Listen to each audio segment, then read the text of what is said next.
안녕하세요. 8월 22일 월요일 아침입니다. 말씀과 함께 새롭게 오는 소망의 아침을 시작하겠습니다. 오스왈드 챔버스는 성도에게 있어야 할 가장 중요한 덕목은 하나님과의 관계를 온전히 유지하게 하는 회개의 능력이다라고 이야기합니다.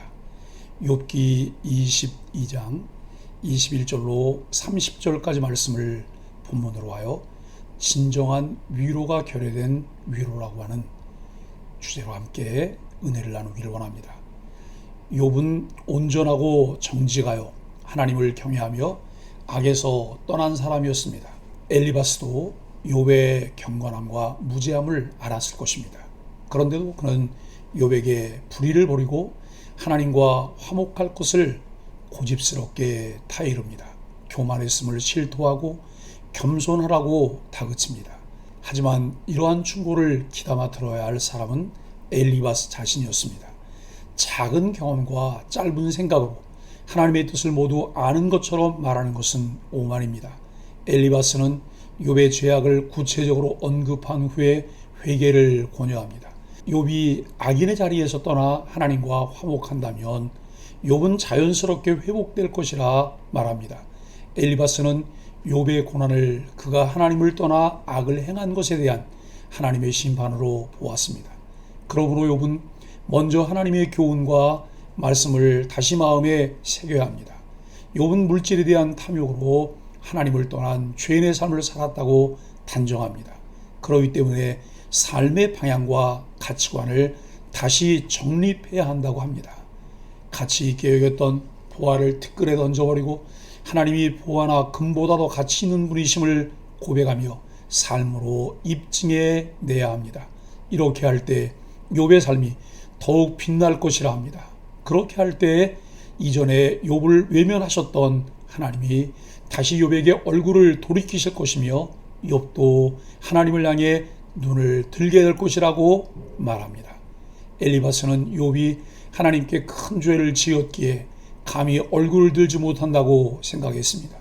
욥이 지금이라도 탐욕을 버리고 하나님께 나아간다면 더 이상 하나님을 두려워하지 않고 하나님 앞에서 당당해질 것임을 확신하고 있습니다. 욥이 하나님을 향하여 기도한다면 하나님은 욥의 기도를 들어주실 것이고 선하면 그것이 반드시 이루어지도록 해주실 것이라는 주장입니다.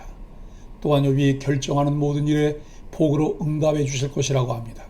욥이 하나님께로 돌이킨다면 하나님은 그의 대적이 아니라 그에게 구원을 베푸시고 그의 길을 비추시는 하나님으로 나타나실 것이라고 말합니다. 하나님은 교만한 자를 누르시고 겸손한 자를 높이시는 분이시기에 욥이 겸손해진다면 하나님의 구원과 복을 경험하게 될 것이라고 합니다. 욥은 교만하게 하나님을 탓하기 전에 겸손히 자신의 죄를 인정하고 하나님께 나아가야 합니다. 하나님은 욥이 겸손한 마음을 유지한다면 실수하더라도 용서해 주실 것입니다.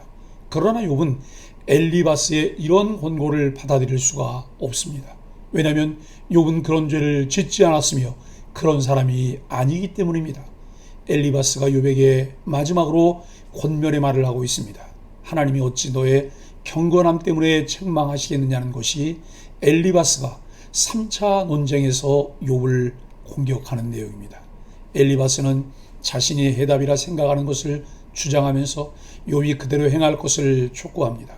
그런데 분명한 것은 엘리바스의 주장은 욥에게 소망을 줄 수 없습니다. 21절로 24절은 하나님과 화목하라. 엘리바스는 자신 있게 욥이 고난에서 벗어날 수 있는 방법을 알려줍니다. 그것은 하나님과 화목하라는 것입니다.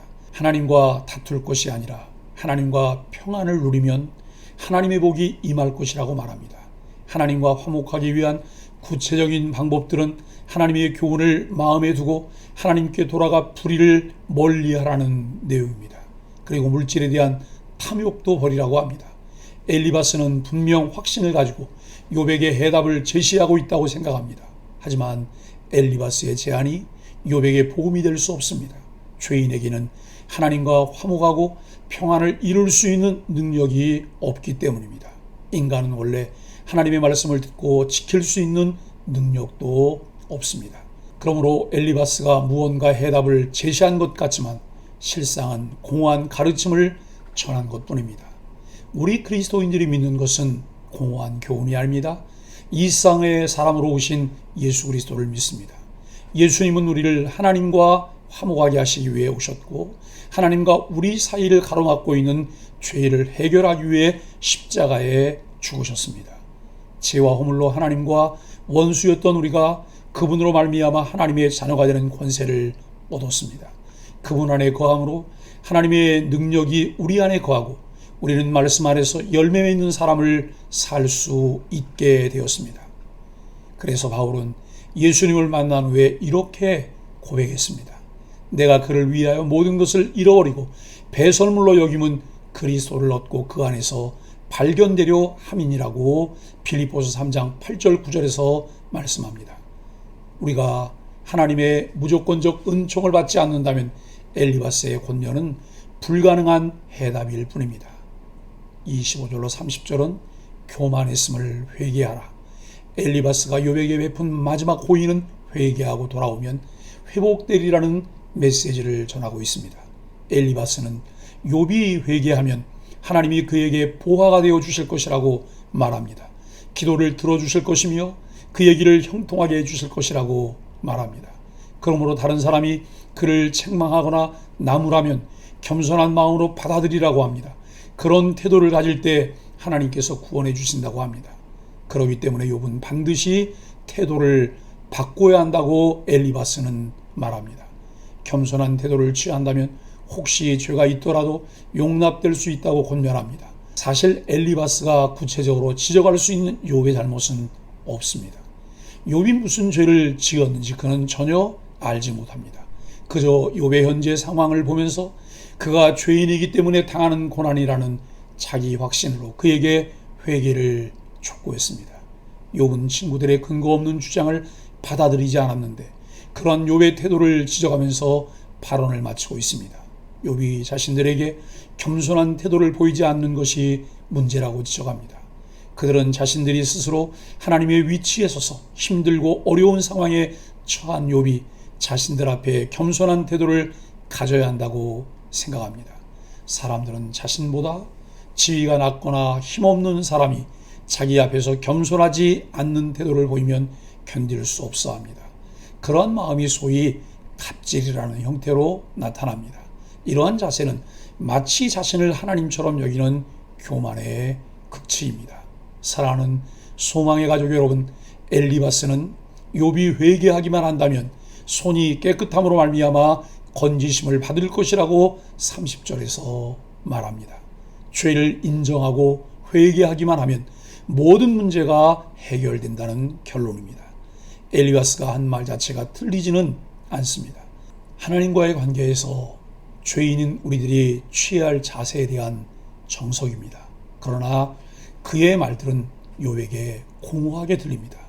왜냐하면 경우에 합당하지 않기 때문입니다. 욥의 삶을 알지도 못하면서 자기 생각대로 판단하고 결론을 내려 말한 내용이기 때문입니다. 자신이 욥을 가르치고 훈계해서 해답을 제시할 수 있는 사람이라는 교만한 태도가 담긴 말들이기 때문에 그렇습니다. 욥의 상황을 세밀하게 살펴보았다면 그렇게 어리석고 교만한 태도를 취하지는 않았을 것입니다. 바울은 복음에 합당한 삶을 살려는 모든 그리스도인들에게 빌립보서 2장을 통해 말씀합니다. 그리스도 안에서 여러분에게 어떤 격려나 사랑의 어떤 위로나 성령의 어떠한 교제나 어떠한 동정심과 자비가 있거든 여러분은 같은 생각을 품고 같은 사랑을 가지고 뜻을 합하고 한 마음이 되어서 나의 기쁨이 넘치게 해주십시오. 어떤 일을 하든지 다툼이나 허용으로 하지 말고 겸손한 마음으로 하고 서로 자기보다 남을 낮게 여기십시오. 엘리바스와 그의 친구들이 욥을 향한 위로자로 나섰지만 참된 위로자가 될 수 없었습니다. 겸손한 마음으로 나보다 남을 낮게 여기는 참된 위로자가 되어야 합니다. 우리 모두 참된 위로자이신 예수님의 인격과 사역을 배우며 참된 위로자로 교회와 공동체를 세워갈 수 있는 소망의 가족들이 되기를 예수 그리스도의 이름으로 간절히 축복합니다. 함께 기도하겠습니다. 인생의 방향을 돌이켜 하나님께 가까이 나아감이 우리에게 가장 큰 복입니다. 다른 사람의 마음을 헤아리지 못하고 하나님의 뜻을 분별하지 못한 채 그럴듯한 충고를 앞세우지 않도록 겸손함을 더해 주옵소서. 무엇보다 고난을 통해 가장 귀한 보배이신 주님만으로 우리의 삶을 채우게 하여 주옵소서. 예수님의 이름으로 간절히 기도합니다. 아멘.